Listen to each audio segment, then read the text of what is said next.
মারিয়া নদীর প্রবল জলস্ফীতির ফলে রাস্তা ভেঙে হু হু করে গ্রামে ঢুকছে জল। নদীর জল ঢুকে প্লাবিত বিস্তীর্ণ এলাকার কৃষি জমি, আর এরই জেরে কার্যত বন্যা পরিস্থিতি তৈরি হয়েছে মালদার বামনগোলা ব্লকের চাঁদপুর গ্রাম পঞ্চায়েতের সোনঘাট সহ কয়েকটি গ্রামে। ইতিমধ্যে জলবন্দী হয়ে পড়েছে বেশ কিছু পরিবার, তাদের দিন কাটছে চরম অসহায় অবস্থায়। তবে এখনো পর্যন্ত প্রশাসনের তরফে কেউ এলাকা পরিদর্শনে যাননি, এমনটাই অভিযোগ দুর্গতদের। প্রবল আতঙ্কে রয়েছেন গ্রামের বাসিন্দারা। পরিস্থিতি এই তো, জলের জন্য তো আমরা কোথাও যেতে পারছি না। দেখছেন তো এই জায়গায় রাস্তাটা ভেঙে গেছে, রাস্তা ভাঙার জন্য তো আমাদের যাতায়াত সব বন্ধ হয়ে গেছে। তখন এইটুকু রাস্তাতে শুধু যাওয়ার জন্য রাত্রেবেলা যদি আমরা আসি, হ্যাঁ বর্ডার রোডটা, রাত্রেবেলা যদি কোনো জায়গা যেতে হয় আমাদের হাজার কৈফত হাজার কিছু বলতে হবে হিসেবের কাছে, তারপর আমাদের যেতে হয়। সমস্যার মধ্যে আছি আর কি। জলবন্দী হয়ে হ্যাঁ জলবন্দী হয়ে গেছি।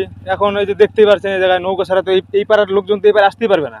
আকাশের যা অবস্থা, যেভাবে জল বাড়ছে, তাহলে কি পরিস্থিতি হতে পারে? পরিস্থিতি বিশাল ভয়ানক হতে পারে। যদি বৃষ্টি যদি হয় তাহলে জলটা তো আর বসে থাকবে না, জায়গা জলটা ফুলবে। আর জলটা এই জায়গা থেকে সরার জায়গাটা নেই, ঠিক আছে। ওই জায়গাতে একটা ব্রিজ দেওয়া আছে, ওরকম যদি একটা ব্রিজ এই জায়গা পড়তো কিনা, তাহলে জলের চাপটা এই সাইডে একটু কম থাকতো। ওই হাঁসপুকুরের নদী যত জল আছে সবটা জল কিন্তু এই জায়গা দিয়ে বেরোয়।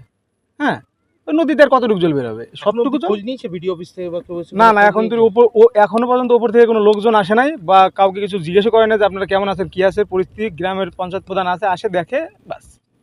এই মুহূর্তে জল বাড়লেই বাড়িতে জল ঢুকবে মনে করছেন তারা।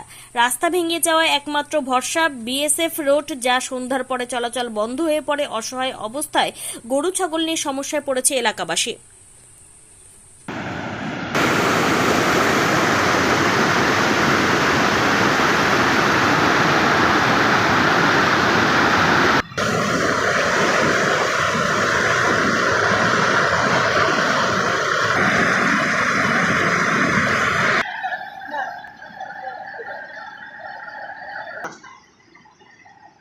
কি সমস্যা রয়েছে? আমাদের বাড়ি চারকোনায় জল, আমরা চারকোনা জল মাঝখানে আমরা আছি।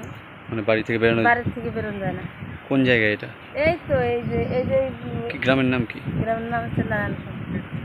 ভয়ানক অবস্থা। হ্যাঁ ভয়ানক অবস্থা। হ্যাঁ মানে জল বাড়লেই বাড়িতে উঠে যাবে। হ্যাে জল উঠলে বাড়িতে। ব্যুরো রিপোর্ট, পিবি বার্তা।